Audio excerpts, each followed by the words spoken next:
Gradually जब भी आपके फ्रेंड्स वगैरह अगर हम होते हैं तो वो ज्वाइन करते रहेंगे, we can not wait for more session after 5 minutes 11:40 we can start the session and then if you have any friends who are coming gradually join the session.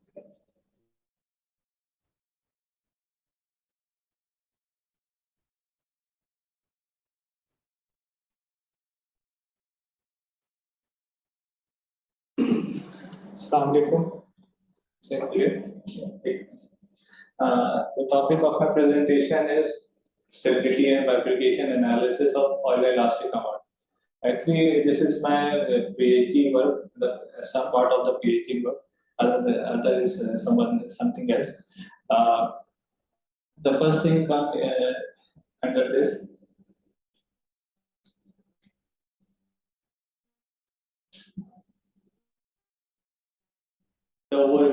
The overview of my presentation is about first we will discuss the definition, example, and then historic background, and then application. Then I will start bifurcation analysis and its solution about elastic length and stability.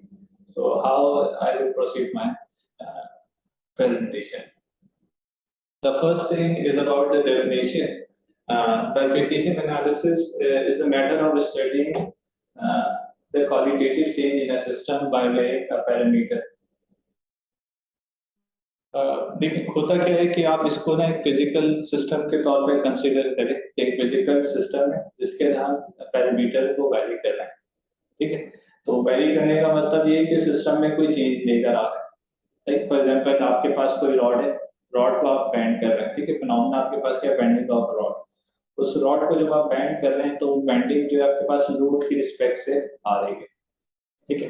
वो जो loading जब हम apply करते हैं तो वो जो loading के अगेंस्ट जो उसके अंदर क्वालिटेटिव चेंज आ रहा होता है उसकी स्टडी का नाम आपके पास बाइफरकेशन एनालिसिस होता है। और जहाँ पे सिस्टम आपका बाइफरकेट करता है दैट्स द पॉइंट जिसको आप नोट डाउन कर रहे होते हो अपने कैलकुलेशन के अंदर, ठीक है।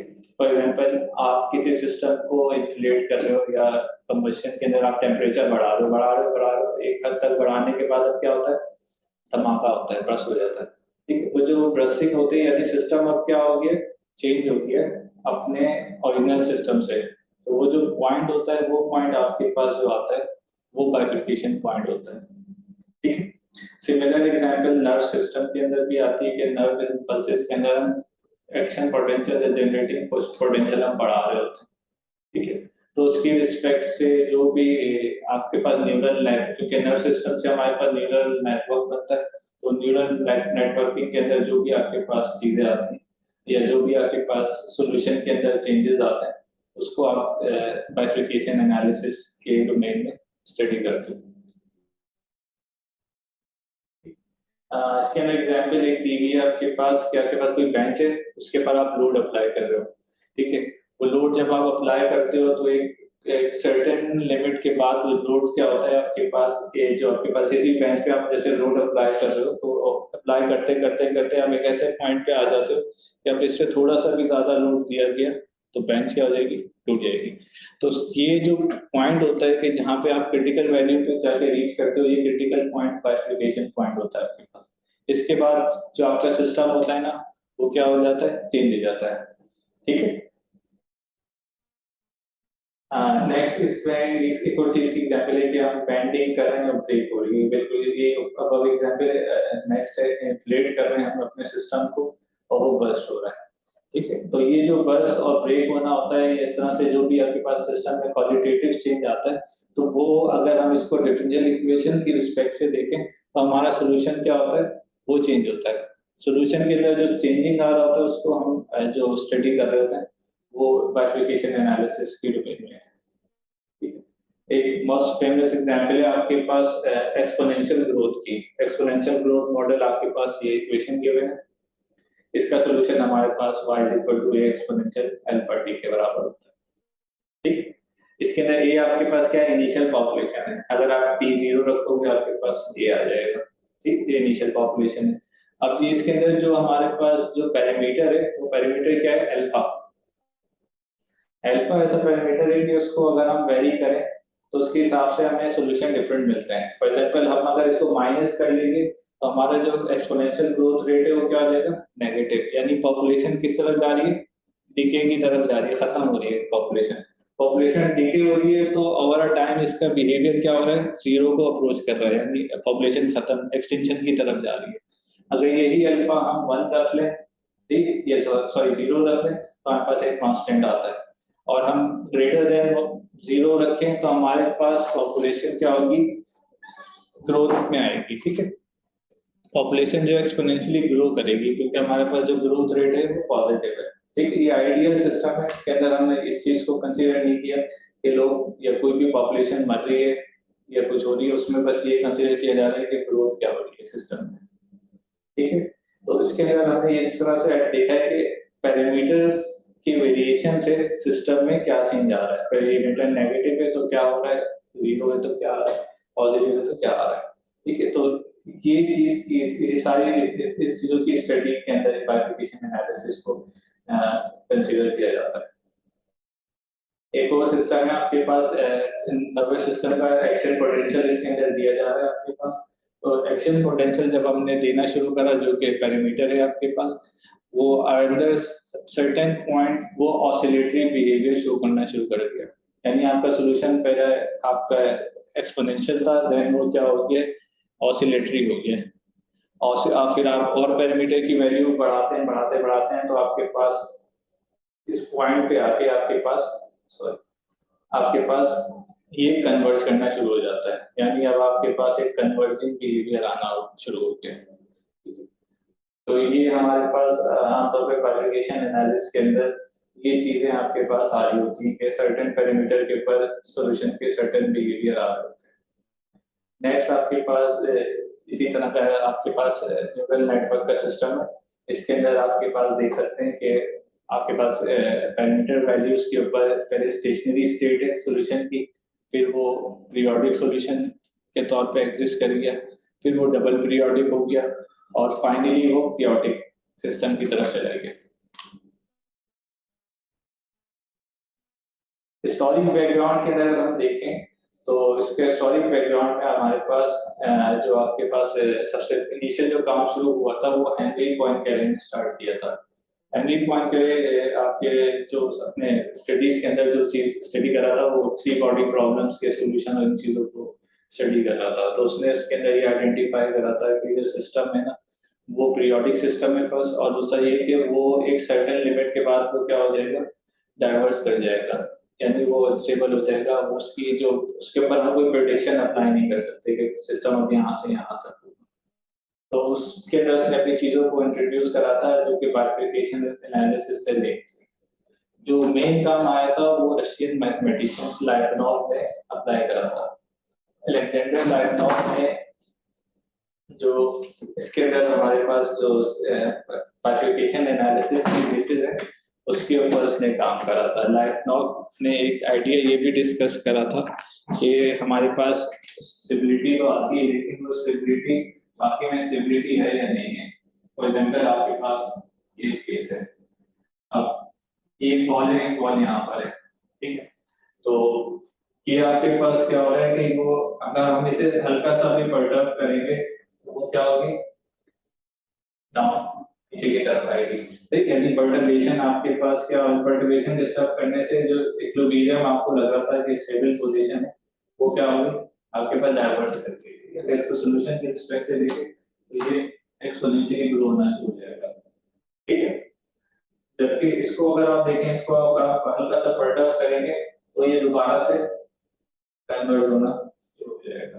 तो इस तरह की जो स्टेबिलिटी जो है वो लाइबनॉव के स्टेबिलिटी के नाम से जैसे मशहूर है, और लाइबनॉव ने इस बिहेवियर को डिस्कस करा था अपने प्रॉब्लम में। अच्छा, इसकी एग्जांपल जो है या इसकी एप्लीकेशन जो है कहाँ है, मैकेनिकल सिस्टम के अंदर है। मैकेनिकल सिस्टम में फेमस प्रॉब्लम जो है डबल पेंडुलम का प्रॉब्लम है कि 2 पेंडुलम एक साथ जुड़े हुए हैं, ठीक है। तो वो एक कियोटिक बिहेवियर अप्लाई मतलब वो करता है जब इसके अंदर हम इनिशियल कंडीशन बहुत ज्यादा, अगर स्लो इनिशियल कंडीशन पे लेके हम छोड़ेंगे वो मूव होता रहेगा, लेकिन अगर हमने इनिशियल कंडीशन ज्यादा ले जब उसको जब छोड़ेंगे तो उसके बाद वो क्योटिक बिहेवियर पे आना स्टार्ट हो जाएगा और क्योस क्रिएट कर लेगा, ठीक। तो ये आपका बायोफिकेशन के अंदर आता है। न्यूरो साइंसेस के अंदर हम न्यूरल नेटवर्क के अंदर यूज करते हैं। न्यूरल नेटवर्क में आपके पास उनके डिफरेंशियल इक्वेशंस होती हैं, तो उसके सॉल्यूशन आपके पास आ रहे होते हैं। इकोलॉजी के अंदर आपके पास आता है प्रे प्रेडेटर मॉडल। प्रे आपके पास होता है, प्रेडेटर होता है, प्रे होता है, यानी कॉम्पिटिटिव बिहेवियर चल रहा होता है। वुल्फ और रैबिट का फेमस एग्जांपल है इकोलॉजी के अंदर। कि आपके पास पॉपुलेशन ग्रोथ रेट की वजह से पॉपुलेशन या तो डिके हो जाती है या एक्सपोनेंशियली ग्रो हो रही होती है। ये एक साइक्लिक बिहेवियर में चल रही होती है। इकोनॉमिक्स के अंदर ये कॉम्पिटिटिव सिस्टम के तौर पे आता है कि कंपनीज आपस में कंपटीशन कर रही है, तो उनके बिहेवियर को स्टडी किया जाता है। कंज्यूमर प्रोड्यूसर के बिहेवियर को स्टडी किया जाता है। बिल्कुल कंज्यूमर प्रोड्यूसर का बिहेवियर प्रे प्रेडेटर मॉडल की तरह है।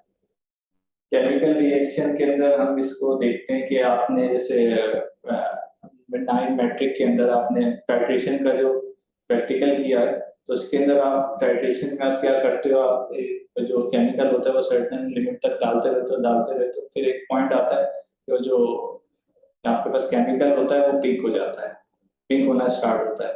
तो पिंक होना स्टार्ट हो रहा है वो आपके पास एक्चुअली में है क्या है कि वो सिस्टम अपना बिहेवियर तब्दील कर रहा है। ठीक है, यानी आपके पास वैल्यूज जिस हिसाब से बढ़ना शुरू हुई, बढ़ते वो एक सर्टेन पॉइंट पे आके अपना बिहेवियर स्टार्ट कर देती है।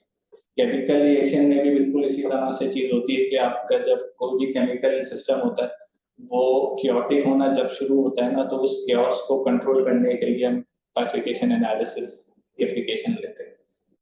डिजीज के अंदर फेमस एग्जांपल जो है आपके पास SIR मॉडल है।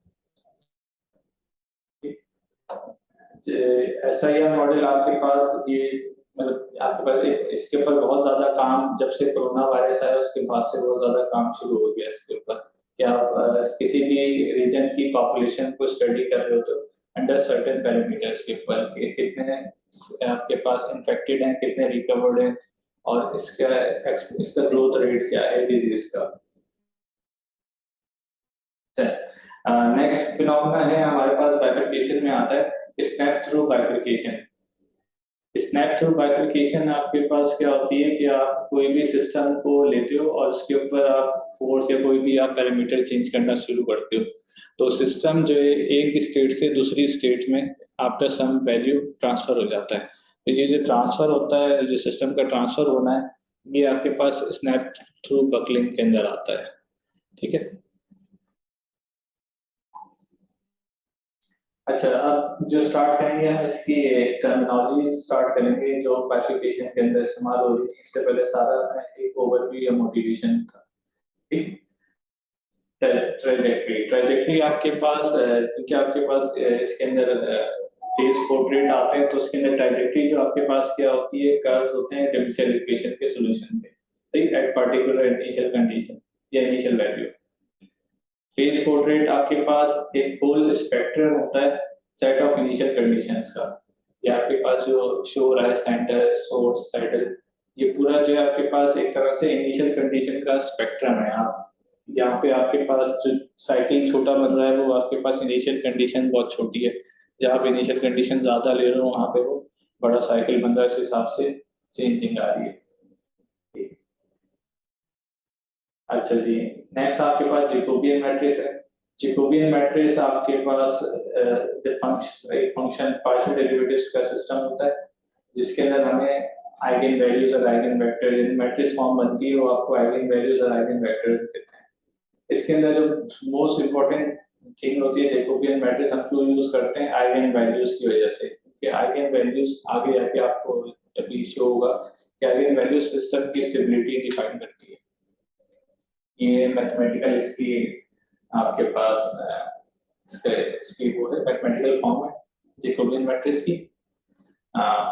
आइगन वैल्यूज की जैसे कि बात करी थी, अगर आइगन वैल्यूज आपके पास क्योंकि अगर 2D सिस्टम है, आइगन वैल्यूज अगर आपके पास नेगेटिव आ जाए तो आपके पास स्टेबल या फोकस नोड बनता है, फोकस सॉल्यूशन बनता है या सॉल्यूशन कन्वर्जिंग बन रहा होता है। अगर आपके पास आइगन वैल्यूज पॉजिटिव आए तो अनस्टेबल आपके पास बिहेवियर आ रहा होता है सॉल्यूशन का। ठीक, for example this is 1 is और फिर नेक्स्ट आपके पास अगर आइगन वैल्यूज 1 पॉजिटिव 1 नेगेटिव हो तो सैडल नोड आ रहा होता है generally of that Jacobian matrix. ठीक, इसकी फिर ये आपके पास ग्राफिकल रिप्रेजेंटेशन इस तरह से, फर्स्ट जो स्टेबल नोड की है उनके सॉल्यूशन कन्वर्ज कर रहा है, सही, लास्ट वाली अनस्टेबल नोड की है और ये सैडल नोड की है। ठीक, इस केस में आपके पास जो भी सॉल्यूशन होगा वो डाइवर्ज करेगा ओवर अ टाइम। ठीक, यानी उसको आप एक सर्टेन पैरामीटर के अंदर वो नहीं कर सकते हो, फिक्स नहीं कर सकते, डाइवर्जिंग सॉल्यूशन है। ठीक है,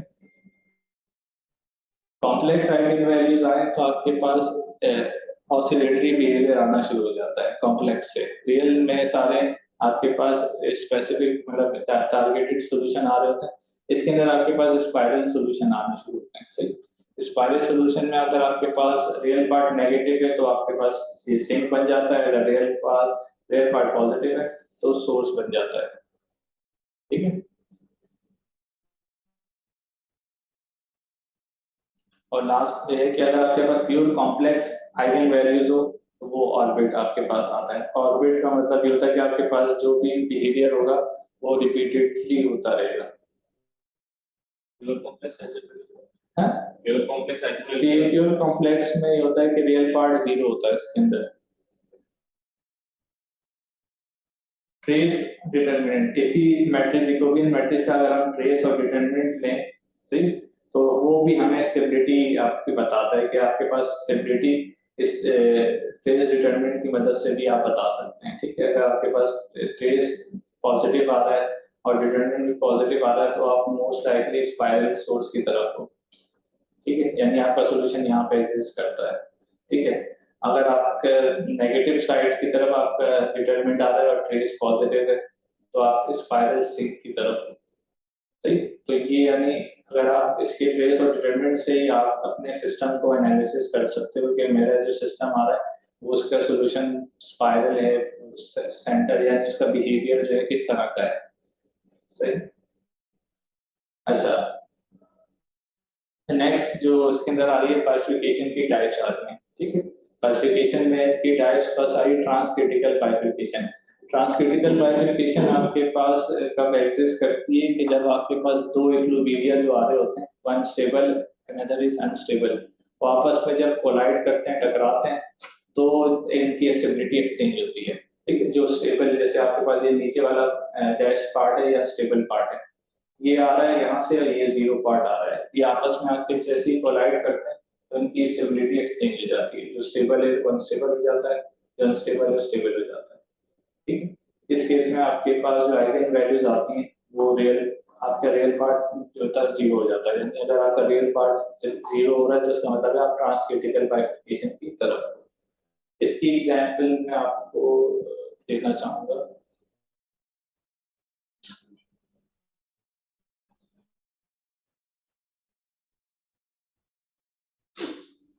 ये जैसे ये सिस्टम लिखा हुआ है, इसका मैंने स्क्रीन प्लॉट करा है। ठीक है, अब ये देखो, ये स्टेबल है, ये सर्कुलर आ रहा है और ये पार्ट आपका अनस्टेबल है। ठीक है, अब जैसे जैसे मैं अपने पैरामीटर को चेंज करूंगा बिहेवियर चेंज होगा सिस्टम का। ये देखो, यहाँ पे जैसे ही जीरो के करीब आया तो यहाँ पर आके वो जो स्टेबल था और अनस्टेबल था वो क्या हो गया, आपस में कोलाइड कर गया। जैसे ही कोलिजन होगा, अब जो स्टेबल है वो अनस्टेबल हो जाएगा और जो अनस्टेबल है स्टेबल हो जाएगा। ठीक है, ये देखिए जीरो पे आके जैसे ही कोलिजन एग्जिस्ट करा, अब जो हमारा जो पॉइंट था जीरो, वो अनस्टेबल था, वो स्टेबल हो गया, अनस्टेबल हो गया, जो स्टेबल पॉइंट था वो आपके पास वो आगे मूव करना स्टार्ट हो गया।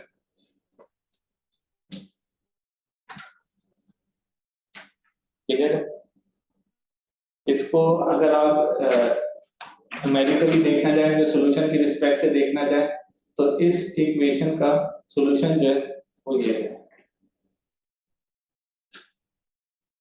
सही, अब देखो कितना अजीब सा सोल्यूशन है, सही, जो कि आमतौर पर इसका सोल्यूशन निकालना क्या इम्पॉसिबल है, लेकिन फेस पोर्ट्रेट के जरिए से हमें इसका बिहेवियर पता चल गया। बिहेवियर क्या बता रहा है कि ये वैल्यू जो आ रही है वो स्टेबल है। अगर आप यहाँ इनिशियल कंडीशन पे अपना सॉल्यूशन देखोगे तो मिल जाएगा, अगर इधर जाओगे तो जीरो के करीब जाओगे तो नहीं मिलेगा। ठीक है, इसको आप और फर्दर इस तरह से देख सकते हो, ये मैंने -7 इनिशियल कंडीशन इसके लिए, ठीक है, और ये -a जो है -8 चूज करा हुआ है, ठीक है, ये आपके पास है।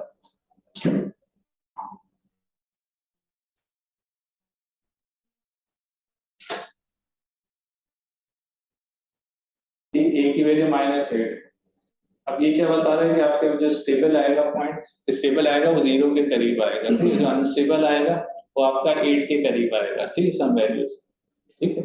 अब इसको आप न्यूमेरिकली जब आप सॉल्व करोगे, ये एंटी सॉल्व न्यूमेरिकली से हमने करा हुआ, सॉल्यूशन करोगे तो -7 पे इसकी सॉल्यूशन इस तरह से बन रहा है, पीरियोडिक सॉल्यूशन बन रहा है। इसी को आप -8 की तरफ जाओगे, एकदम से सॉल्यूशन गायब हो गया, स्टेशनरी सॉल्यूशन आ गया, और जैसे ही -9 की तरफ गए कोई सॉल्यूशन ही नहीं आ रहा।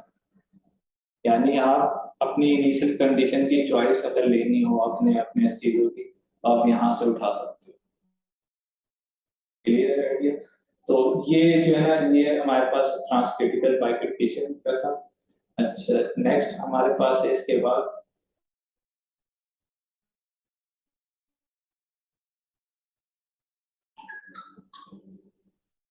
साइडल नोड बाइफरकेशन। साइडल नोड बाइफरकेशन क्या, आपके पास ये इक्वेशन होती है, इसके अंदर आपके पास दो बाइफरकेशन आ रही होती है, ये अपर पार्ट आपका स्टेबल आ रहा होता है और ये अनस्टेबल आ रहा होता है। नेक्स्ट आपका पिच फोर्क बाइफरकेशन है। पिच फोर्क शेप की वजह से इसका नाम फेमस है कि इसका जो फोर्क टाइप का शेप बनता है, और इसके अंदर आपके पास सिंगल स्टेबिलिटी होती है, वो पिच फोर्क के बाद वो तीन स्टेबल स्टेट के अंदर वो डिस्ट्रीब्यूट हो जाती है। नेक्स्ट आपके पास है हिस्टेरिसिस। हिस्टेरिसिस आपके पास साइडल नोड अगर 2 दफा रिपीट हो तो आपके पास एस शेप बाइफरकेशन बनती है, और ये आपके पास बाई स्टेबिलिटी को वो करती है, जनरेट करती है आपके पास। फॉर एग्जांपल यहाँ तक आपके पास सिंगल स्टेबल पॉइंट था, जैसे आप आगे मूव हुए, आपने इनिशियल कंडीशन जो आपने पैरामीटर की वैल्यू बढ़ाई, अब आपके पास तीन इक्विलिब्रियम पॉइंट्स आ गए, ठीक है।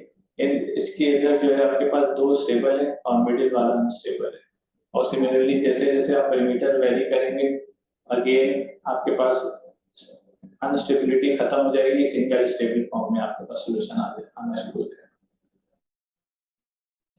नेक्स्ट है बॉक्नॉट टेकन बाइफरकेशन, बीटी बाइफरकेशन। ये बाइफरकेशन उस वक्त आती है जब आपकी इक्विलिब्रियम वैल्यूज या आपके पास जो आइगन वैल्यूज जो होती हैं वो आपके पास 0 आ जाती है मल्टीप्लिसिटी 2 के साथ, ठीक है। तो सॉरी, असल में इसके अंदर जो चीजें बताई जा रही है वैसे तो काफी ज्यादा चीजें, लेकिन वो चीजें टारगेट है जो आगे काम से रिलेटेड आगे इस्तेमाल हो। इसके अंदर जो हमने सॉफ्टवेयर यूज करा है, 2 सॉफ्टवेयर यूज करा है, एक मैथमेटिका जिसको आपने अभी देखा, ठीक है, नेक्स्ट है इसके अंदर मैथकॉन। मैथमेटिका हमने एनालिटिकली जब बाइफरकेशन एनालिसिस कर रहे होते हैं उसमें हमने इस्तेमाल किया है, और मैथकॉन जो है जब हम न्यूमेरिकल किसी प्रोसीजर से जाएंगे, न्यूमेरिकली बाइफरकेशन एनालिसिस करेंगे, तो उसके अंदर हम मैथकॉन यूज करते हैं। से मैथमेटिका में हमें रूट्स के जरिए से या इक्वेशंस के जरिए से काम करना पड़ता है, और उसके अंदर हमें ना बाइफरकेशन पॉइंट नहीं मिल रहे होते, बाइफरकेशन डायग्राम मिल रही होती है, ये इशू होता है। मैथकॉन में हमारे पास पॉइंट्स मिलते हैं जहाँ पे उनके वो आइगन वैल्यूज को हर पॉइंट पे टेस्ट कर रहा होता है, ठीक। तो हर पॉइंट जो जहाँ पे भी चेंजिंग आ रही होती है आइगन वैल्यूज में, उस हिसाब से वो पॉइंट नोट कर लेता है, ठीक है। ये जैसे जैसे यहाँ पे ये पॉइंट्स के हैं, आपके पास इक्विलिब्रियम पॉइंट होता है, लिमिट पॉइंट होता है, पीरियड डबलिंग पॉइंट होता है। अब ये सारे चीजें जो है आपके पास पॉइंट्स जो है आपके पास मैथकॉन इसको आप दे रहा होता है। अच्छा जी, अब ये बाइफरकेशन एनालिसिस के अंदर जो हम चीज अप्लाई करेंगे अपने, वो ऑयल इलास्टिक का मॉडल को हम अप्लाई करेंगे, ठीक है।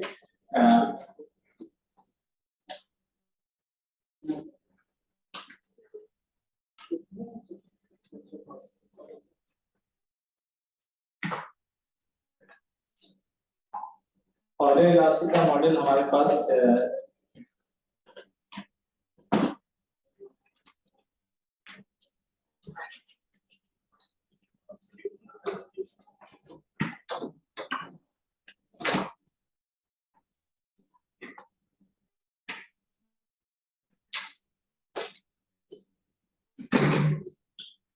पहले इलास्टिक का मॉडल हमारे पास ये ग्रीन रंग का फंक्शन लिखा हुआ है, इस फॉर्म में होता है।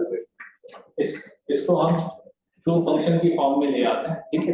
फर्स्ट फंक्शन जो हमारे पास है उसको हम डिस्ट्रीब्यूट करते हैं WS में, और सेकंड हमारे पास एक फंक्शन बन जाता है। सेकंड ऑर्डर को हम टू फर्स्ट ऑर्डर की फॉर्म में ले आते हैं, ठीक है।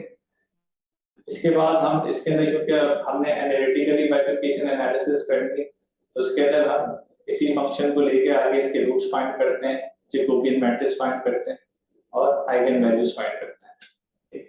आइगन वैल्यूज आपके पास आ गई, आइगन वैल्यूज की वजह से आप ये बाइफरकेशन डायग्राम बनाते हैं, ठीक है। इधर ये जो बाइफरकेशन डायग्राम बनी हुई है, दो बनी हुई है, एक आपके पास मैथमेटिकल से बनी हुई रूट्स के जरिए से, नेक्स्ट वाली आपके पास मैथकॉन के जरिए से न्यूमेरिकली आपके पास फाइंड आउट हुई। यहाँ पे जो मैंने पॉइंट्स लिखे हुए ये मैंने खुद से टाइप करे, ब्रांच पॉइंट और लिमिट पॉइंट।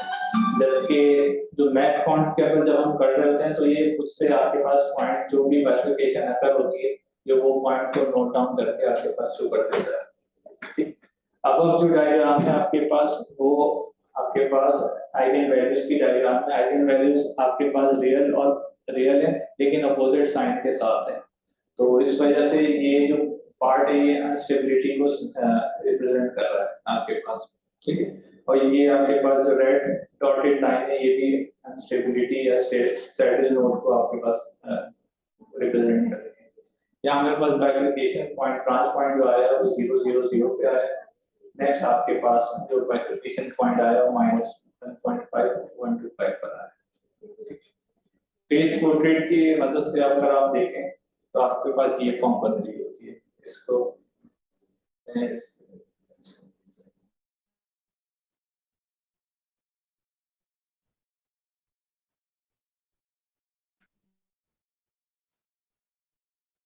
ये आपके पास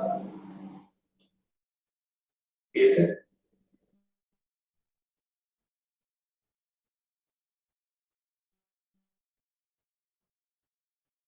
ठीक है।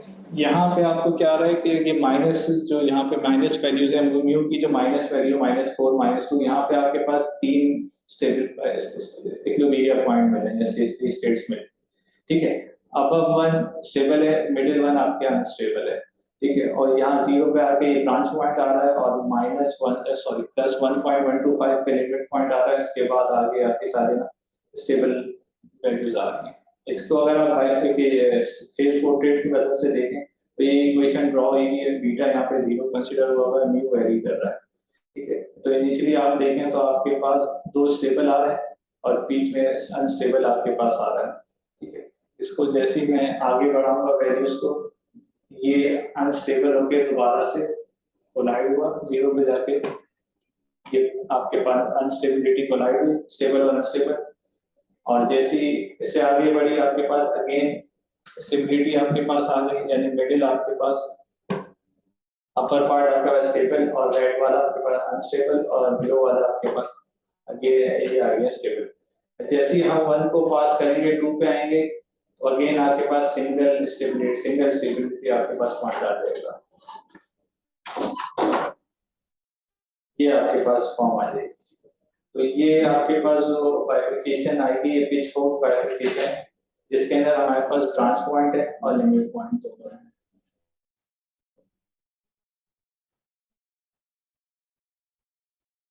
इसी चीज को यहाँ पे फेस पोर्ट्रेट में डिफरेंट वैल्यूज ऑफ मीन हमने देखा हुआ है। लास्ट जो है इसके अंदर ये है कि हमारे पास जो बी हमने इसमें डायग्राम जो बनाई है बीटा की डिफरेंट वैल्यूज रख के बाइफरकेशन डायग्राम फाइंड आउट करी है। राइट साइड वाली मैथमेटिकल के रिस्पेक्ट से है और लेफ्ट साइड वाली मैथमेटिकल के रिस्पेक्ट से है, राइट साइड वाली आपकी मैथकॉन के रिस्पेक्ट से, ठीक है। नेक्स्ट जो बाइफरकेशन आ रही है इसके अंदर अगर हम बी को 0 रखें और बीटा को वैरी करें तो हमारे पास सैडल नोड बाइफरकेशन आ रही है।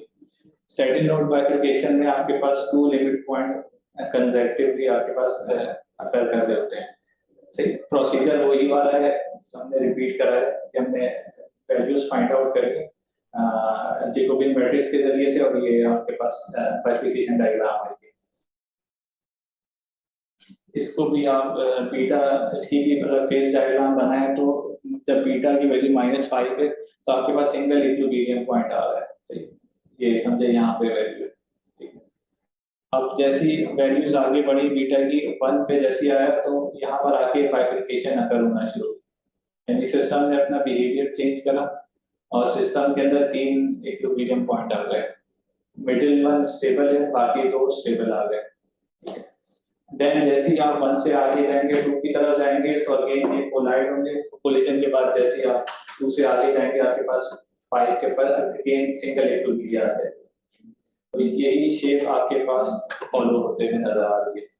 इक्विलिब्रियम पॉइंट आ रहा है, यहाँ पर आके आपके पास 3 बाइफरकेशन पॉइंट आ रहे हैं, देन अगेन आपके पास सिंगल आपके पास इक्विलिब्रियम पॉइंट आ रहा है। डिफरेंट वैल्यूज ऑफ म्यू हमने रख के हमने इसकी अगेन बाइफरकेशन डायग्राम बनाई है। थर्ड केस ये है कि इसके अंदर हमने दोनों पैरामीटर को जीरो रखा, मतलब नॉन जीरो रखा है। उसके बाद इसकी बाइफरकेशन डायग्राम देखिए तो ये कस्ट शेप की बाइफरकेशन डायग्राम आई है, जिसके अंदर मिडिल पार्ट में आपके पास ये जो मिडिल पार्ट आ रहा है आपके पास, इसके अंदर 3 इक्विलिब्रियम पॉइंट होंगे और आउटसाइड दिस शेप आपके पास 1 स्टेबल सेंटर होगा। इसको पेज डायग्राम से इस तरह से देख सकते हैं। ठीक है, इसके ऊपर जब हमने मैथकॉन के जरिए से काम किया तो हमें पीटी पॉइंट फाइंड आउट हुए, जबकि जब हम मैथमेटिकल के थ्रू कर रहे थे तो हमें सिर्फ शेप मिली है और कोई पॉइंट आइडेंटिफाई नहीं हुए। लेकिन जब मैथकॉन के थ्रू करा है तो हमें शेप भी मिली है, शेप के साथ हमें ना पीटी पॉइंट जो भी limit point, branch point, box not taken point, ये सारे पॉइंट्स हमें फाइंड आउट। ये पॉइंट से जब हमने लिमिट पॉइंट 0 0 रख के करा इस तरह से, ये 3 तरह के इसका है। अच्छा, इसके अंदर नेक्स्ट जो हमने इसके अंदर केस कंसीडर करा है कि इसके अंदर क्योंकि हम डिटरमिनेंट हमने इससे पहले बात करी थी कि डिटरमिनेंट हमारे पास ग्रेटर देन 0 हो तो हमारे पास ना स्टेबल सॉल्यूशन आ रहे थे सेंटर की फॉर्म में। अगर ये डिटरमिनेंट लेस देन 0 हो तो हमारे पास अनस्टेबल रीजन आता है। ठीक है, तो हमने डिटरमिनेंट को अपनी इक्वेशन में लेस देन 0 रख के रीजन प्लॉट करा, तो रीजन के अंदर ये जो पार्ट आ रहा है ये अनस्टेबल पार्ट आ रहा है, इसको हमने फोकस करा, इसको आगे जाके हम अपने प्रॉब्लम के साथ जुड़ेंगे इसको। अच्छा जी, प्रॉब्लम यहाँ से पहले सारा जो काम था वो मैथमेटिकल पर्सपेक्टिव से था, उसमें से कोई हमारा लेना देना नहीं था कि हमें क्या इक्वेशन के अंदर क्या मतलब कोई भी फिजिकल सिस्टम में क्या बिहेवियर आ रहा है। ठीक है, अब हम इसके अंदर ना अपना फिजिकल सिस्टम लेकर आ रहे हैं और जो फिर सिस्टम है वो और इलास्टिक रिंग को कंसीडर कर रहे हैं। ठीक है, रिंग के अंदर कंडीशन यही है कि रिंग के ऊपर हम फोर्स अप्लाई कर रहे हैं, 2 साइड से लिखा हुआ है, 2 से ज्यादा साइड्स भी हो सकती है और वो इस अकॉर्डिंगली ये डिफॉर्म हो रहा है। ठीक है, इक्वेशन आपके पास ऑयलर इलास्टिक की इक्वेशन ये है, ये आपके पास पेरीमीटर वैल्यू है। ठीक है, तो मोटिवेशन जो आई थी काम को देख के इस तरह से ये आई थी कि ये इक्वेशन है, इक्वेशन के अंदर पेरीमीटर इन्वॉल्व है। ठीक है, तो इसकी बाइफरकेशन एनालिसिस करनी चाहिए क्योंकि पैरामीटर्स जहाँ भी होते हैं इक्वेशन के अंदर और इक्वेशन वहाँ पे सॉल्यूशन चेंज करता है या बिहेवियर चेंज करता है, तो उस बिहेवियर को स्टडी करें, ये बिहेवियर क्या बता रहा है। तो ये आपके पास ये इसकी कॉन्फ़िगरेशन आ गई रिंग की। यहाँ पे हमने फिर हार्मोनिक बैलेंस मेथड को अप्लाई करा। हार्मोनिक बैलेंस मेथड एक अप्रोक्सीमेशन मेथड है जो कि किसी भी आपके पास सॉल्यूशन को फोरियर सीरीज फॉर्म में अप्रोक्सीमेट कर देता है। ठीक है, हमारा जो सॉल्यूशन है वो सेकंड ऑर्डर है तो पीरियोडिक से ज्यादा मतलब एग्जैक्टली रिंग के, तो उसको अप्रोक्सीमेट करना ज्यादा अच्छा ऑप्शन है। तो उस पर जब हमने काम शुरू करा तो उसको इनिशियल सॉल्यूशन, उसके अंदर प्रोसीजर आपके पास यही होता है कि आपके पास जो भी सॉल्यूशन होगा, गैस सॉल्यूशन होगा, वो साइन कोसाइन की फॉर्म में होगा। अपने वहां से गैस सॉल्यूशन लेके चलते हैं, अपनी इक्वेशन में सब्स्टिट्यूट करते हैं और पैरामीटर की वैल्यू फाइंड कर देते हैं, न्यू और बीटा। सिमिलरली आप नेक्स्ट अप्रोक्सीमेशन में आप क्या करते हैं, उसी को ही इंप्रूव करते हैं और हायर ऑर्डर का गैस सॉल्यूशन अगेन सब्स्टिट्यूट करते हैं और न्यू और बीटा की वैल्यू फाइंड करते हैं। और ये आपके पास जो डेल्टा टर्म होती है ये लीनियराइजेशन टर्म है जो कि करेक्शन के तौर पे यूज हो रही होती है, सॉल्यूशन को करेक्ट कर रही होती है हर इटरेशन पे। और इसके जो हमें रिजल्ट आया था वो थर्ड ऑर्डर पे हमें बेस्ट रिजल्ट आया था न्यूटन हार्मोनिक बैलेंस के जरिए से, और इसको फिर हमने काम को पब्लिश करा था कि इससे पहले जो काम था वो काम सारा इस तरह से था कि इलिप्टिक फंक्शन के जरिए से काम हुआ था या पीरियोडिक सॉल्यूशन से लोगों ने काम करा था, लेकिन सिंगल n की वैल्यू 2 रख के या 3 रख के काम करा था। हमने जो काम करा इसके अंदर n की जनरल वैल्यू रख के काम करा और जनरल एक्सप्रेशन दिए, और n की वैल्यू 2 3 4 5 9 तक हमने इसके अंदर सॉल्यूशन को अप्रोक्सीमेट करके बताया कि एक सॉल्यूशन इसके अंदर आपके पास बेहतर सॉल्यूशन आ रहा है, बेस्ट सॉल्यूशन आ रहा है। ठीक है, ये आपके पास जीरो अप्रोक्सीमेशन की वैल्यू आ गई। ये इस तरह से आ जाती है कि हम ये पी हमारे पास बी नॉट हमारे पास इस तरह से क्या सॉल्यूशन होता है, इसको हम सब्स्टिट्यूट करते हैं और बीटा की वैल्यूज आ जाती हैं। तो अगेन हमारे पास अप्रोक्सीमेशन में बी नॉट को हम इस तरह करके लेते हैं और म्यू और बीटा की वैल्यूज आ जाती हैं। अब इसके अंदर अगर आप देखें तो बी तो एक इसके अंदर एस पैरामीटर एस इन्वॉल्व है, लेकिन म्यू और बीटा में आपके पास एन और ए इन्वॉल्व है। एन जो है हमारे पास जो लोडिंग कंडीशन ले रहे हैं वो हम डाल देंगे 2, लेकिन जो ए जो है ना वो एक पैरामीटर का काम करेगा। अब इसको हमने पकड़ के ना इसके ऊपर हमने बाइफिकेशन एनालिसिस को लेके जाना है, क्योंकि बाइफिकेशन एनालिसिस में आप कोई एक पैरामीटर चूज करते हो, उस पैरामीटर को वेरी कर रहे होते हो, वो पैरामीटर फिर आपको ना सॉल्यूशन का बिहेवियर बता रहा होता है, अब क्या होगा क्या होगा क्या होगा जो भी आता है। अब इसके अंदर हमने पैरामीटर जो हमने ए जो इनिशियल कंडीशन होती है कर्वेचर की, वो हमने जब सब्स्टिट्यूट करा तो उससे हमें पी यानी प्रेशर की वैल्यू मिलती है, क्योंकि म्यू और बीटा की जो इक्वेशन है वो पी के बराबर है, P is equal to mu plus beta minus 1 के बराबर होती है। तो हमारे पास प्रेशर की यानी लोडिंग की वैल्यू आती है। लोडिंग अगर हमारे पास 3 है तो हमारे पास ये शेप आती है, यानी हम लोडिंग बढ़ाते हैं तो ये शेप आती है, जिस तरह करके पी यहाँ तक आ रही है। अब ये फिजिकल सिस्टम है, ये कोई भी फिजिकल सिस्टम पे आप फोर्स अप्लाई करते हैं तो एक हद तक वो फोर्स बेयर करता है, उसके बाद वो बाइफरकेट कर जाता है, ये नेचुरल फिनोमेना है। तो इसके अंदर फिर हमने इस चीज को रिड्यूस करा कि इसको आगे किस तरह से लेके चलेंगे, हम फोर्स कितनी बढ़ाएं तो हमें क्या रेंज मिलती है और सॉल्यूशन कहाँ जाके बाइफरकेट करता है। तो ये 3 के लिए 4 के लिए 5 के लिए। अब जब जैसे हमने वैल्यूज और ज्यादा बढ़ाएं तो ये हमारे पास अनस्टेबल सॉल्यूशन आना शुरू। ठीक, इसको अगर आप ग्रैंड पिक्चर में देखें तो ये है, ये स्टेबिलिटी रेंज हमें मिली है हमारे हार्मोनिक बैलेंस के से कि आपके पास प्रेशर की वैल्यू अगर 0 से स्टार्ट कर रहे हैं हम, प्रेशर 0 से, तो यहाँ से चेंज करते करते करते आपके पास इस रेंज में जब आगे जाके रेंज जितनी ज्यादा डिफॉर्म हो रही है, डिफॉर्म होते होते होते वो एक वक्त आता है वो आगे जाके अनस्टेबल हो जाता है। अब स्टेबल रीजन एक तरह से समझें कि अनस्टेबल रीजन में दाखिल हो गया है, जहाँ पे हर पॉइंट पे ना वो स्टेबल अनस्टेबल ही है। तो ये हमारे पास एक बाइफरकेशन डायग्राम फाइंड आउट हुई है हार्मोनिक बैलेंस की मदद से। ये एक ही डायग्राम है, इसके चार डायग्राम है, 4 डायग्राम है। N2 के लिए अबव वाली है, N3 के लिए ये वाली है, P वाली है, N4 के लिए C वाली है, N5 के लिए, और डिफरेंट N के लिए भी बना है। ये बता रहे थे किन डायरेक्शंस में फोर्स अप्लाई, हाँ किन डायरेक्शन से। वैसे तो N वेल डिफाइन है कि वो सिमेट्रिक डायरेक्शन से करेगा, जो भी होगी वो सिमेट्रिक होगी। ठीक है, अब ये जो प्रेशर जो है ना, यहाँ पे प्रेशर की वैल्यू ये है, आगे बढ़ता जा रहा है, प्रेशर बढ़ता जा रहा है, या समझ लें फोर्स बढ़ती जा रही है, फोर्स बढ़ते बढ़ते बढ़ते वो जो सिस्टम है, रिंग का सिस्टम है, वो आगे जाके अनस्टेबल हो जाता है। और वहां पे फिर हर वैल्यू ही आपके पास, जैसे लास्ट वाली अगर आप देखें आपको क्लियर होगा कि हर वैल्यू ही अनस्टेबल वैल्यू इसके बाद।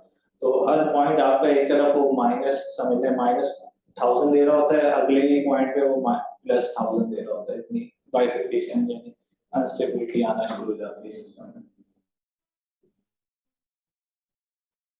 ये फिर हमने मी और बीटा की वैल्यूज को सिंपली प्लॉट करा है, पैरामीट्रिक प्लॉट करा है मी और बीटा को।